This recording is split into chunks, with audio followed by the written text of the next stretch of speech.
নমস্কার সকলকে, আমি প্রিয়াঙ্কা আবার একটা নতুন ভিডিও নিয়ে চলে এসেছি। সকলকে জানাই শুভ ষষ্ঠী। সবাই পুজো খুব ভালো কাটান। আজকে এমন একটা রেসিপি এনেছি যেটা মানুষের উপোস করে থাকলেও আরামসে খেতে পারবে। কিন্তু উপোস করার সময় তখন তো আমরা টেস্টি কিছু খাবার খেতে পারি না, কিন্তু উপোস করার দিনে এরকম একটা টেস্টি খাবার বানিয়ে খেতেই পারেন। আজকে ষষ্ঠী, আর ষষ্ঠী পুজোতে অনেকেই নিরামিষ খেয়ে থাকে বা কেউ ভাত খায় না, তারা কিন্তু এই দুর্দান্ত রেসিপিটা বানিয়ে খেতেই পারেন। বানাতেও খুবই সোজা, খেতে হয় দুর্দান্ত টেস্টি। চলুন তাহলে রেসিপিটা শুরু করা যাক। আজকে রেসিপি হচ্ছে সাবু আর দইয়ের কাস্টার্ড। তার জন্য ফার্স্টেই কি করেছি, আমি কিছুটা সাবুদানা সেদ্ধ করে নিচ্ছি। তারপর সাবুদানার জলটাকে ঝরিয়ে একটা বোলে দিয়ে দিয়েছি, আর দিয়েছি তার মধ্যে চিয়া সিডস, টক দই, কাজু বাদাম কুচি, বেদানা, একটু পেয়ারা কুচি, তিল, কিশমিশ, আর হচ্ছে অনেকটা পরিমাণে বাদাম। তারপর ওটার মধ্যে একটা তড়কা লাগিয়ে নেবো। তড়কার জন্য আমি দিয়ে দিয়েছি কিছুটা সাদা সর্ষে, একটু জিরে আর কারি পাতা দিয়ে, আর কাজু বাদাম দিয়ে ফোড়ন দিয়ে ওটাকে ওর মধ্যে দিয়ে দিয়েছি কিছুটা চিনি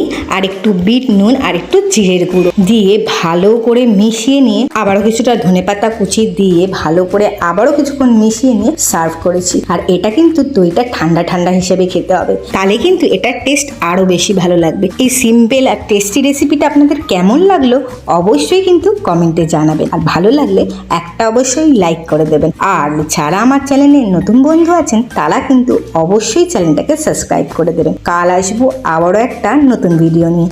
আজকের মতো টাটা।